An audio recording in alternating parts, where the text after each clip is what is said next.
Attention au métissage culturel.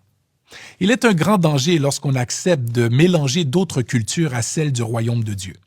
Que ce soit la culture du monde, culture d'affaires, voire même les cultures ethniques, elles ne peuvent prévaloir sur la culture du royaume de Dieu dans nos vies. Imaginez, le peuple d'Israël sort miraculeusement d'Égypte.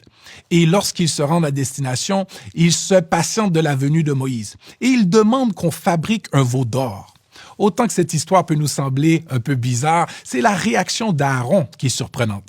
Exode chapitre 32, verset 5, Aaron va répondre ceci. « Demain, il y aura fête en l'honneur de l'Éternel », du mot hébreu Yahweh. « Demain, il y aura fête en l'honneur de Yahweh. » Pas d'Horus, pas de Baal, pas de Moloch, mais bien de Yahweh.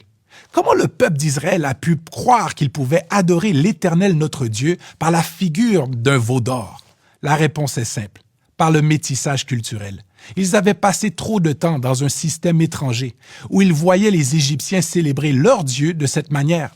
Donc, il leur semblait tout à fait normal de célébrer leur Dieu par la manière des Égyptiens. Laissez-moi vous dire que les veaux d'or d'aujourd'hui sont beaucoup plus subtils qu'auparavant.